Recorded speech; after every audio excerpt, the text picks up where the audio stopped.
Paul Brunton explains the world's perennial wisdom.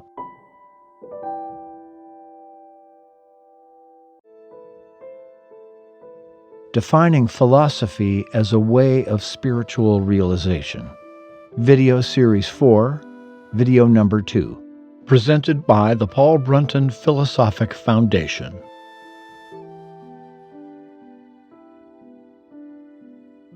We call ourselves students of philosophy because we cannot take any name derived from a human teacher. We are not followers of this person or that person exclusively, but of the inner light. Philosophy affirms, not on the basis of theoretical speculation, but on that of direct experience, that every human being has a divine soul from which it draws life, consciousness, and intelligence, and that human consciousness can be raised to embrace it. Philosophy offers the power to penetrate appearances and to discover the genuinely real from the mere appearance of reality. It offers satisfaction of that desire which everyone, everywhere, holds somewhere in their heart, the desire to be free. We shall not use this label for the academic wordplay, the sterile jugglery of technical terms, the toying with unreal and distant issues, which so often passes for philosophy.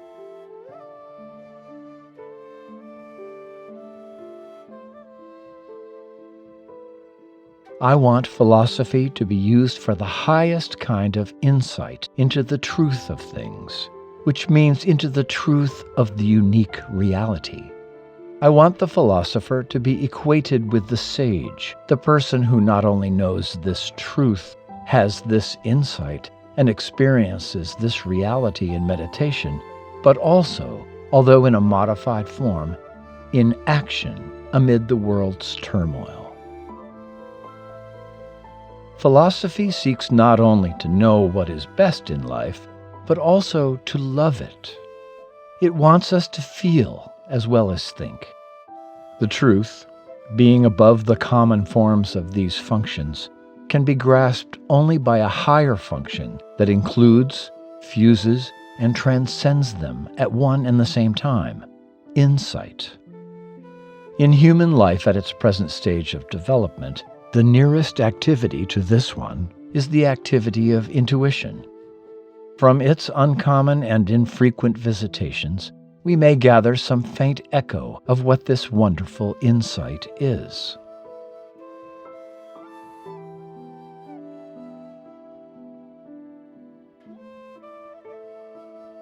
Insight always remains with its possessor, whereas intuition only comes and goes. Insight deals solely with the real, whereas intuition deals with the phenomenal. Amid all this variegated world activity, the real remains unchanged and unchangeable, just as the dream world, which is emanated from the mind of a dreamer, leaves one's mind unaffected and unaltered. It never changes. Hence the first characteristic of insight, that faculty in us which can perceive this reality, is likewise that it never changes. Those who have reached this degree will be always poised in the overself, the soul, always aware of their identity with its inimitable nature, yet also conscious of their limitations as an ego. This may seem unusual and contradictory, yet sages will never feel themselves pulled in different directions, but, on the contrary, will feel a perfect harmony between the human and the divine. While still continuing to feel the presence and enjoy the peace of the infinite, they attend to ordinary, everyday affairs.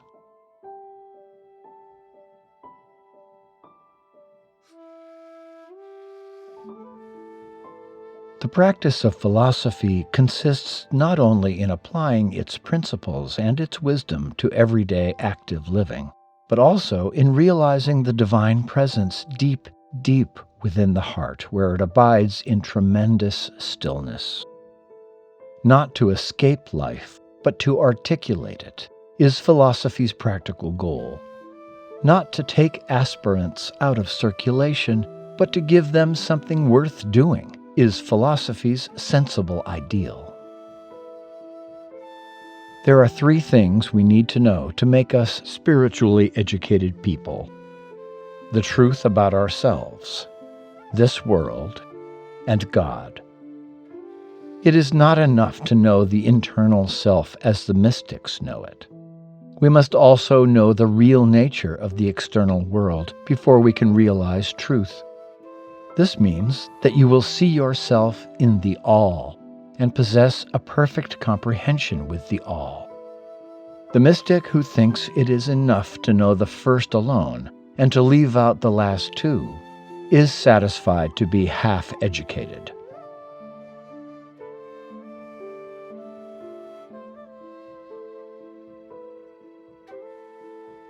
Whereas an incomplete mysticism arrests progress and leads to lethargy because it regards worldly indifference as the necessary result of worldly detachment, the riper philosophic mysticism stimulates progress and inspires action. This is because it regards, first, inner value rather than outer appearance, and second, altruistic duty as well as personal satisfaction. The mystic lives a double existence, one during meditation and the other during work. The philosopher is released from such an awkward duality and knows only one existence, the philosophic life. The divine quality permeates one's whole activity as much as it permeates meditative cessation from activity. Work, too, is worship.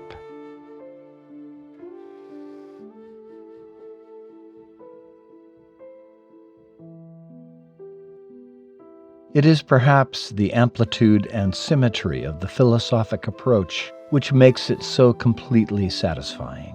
For this is the only approach which honors reason and appreciates the best in beauty, art, and culture. It feels in a human way, yet without falling victim to the obscuration and distortion of human passion and emotion. It cultivates intuition and respects mystical experience. It withdraws from thoughts into the still transcendental insight of being itself. It fosters reverence and teaches true prayer, enjoins action, and promotes morality. It is the spiritual life, fully grown. To the fearful, uninstructed seeker, everything connected with a worldly life is a stop on their upward way. To the philosophically enlightened students, it is actually a step on their upward way.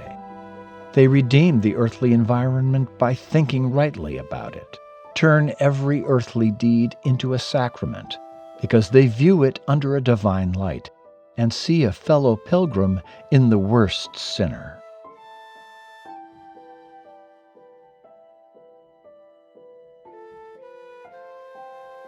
The would-be philosopher should not feel bound by labels, categories, and other fences which people want to put on others, simply because they themselves live quite willingly surrounded by such fences and cannot understand someone who refuses to do so.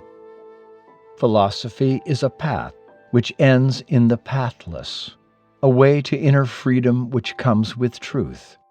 Philosophy cannot give you complete happiness because it cannot make you completely oblivious of every tragedy which is happening around you, but it can give you the greatest possible happiness that life on this earth can yield. And this will not have the fragility and transiency of every other kind, for in your silent center there is immense power, guidance, and rock-like strength.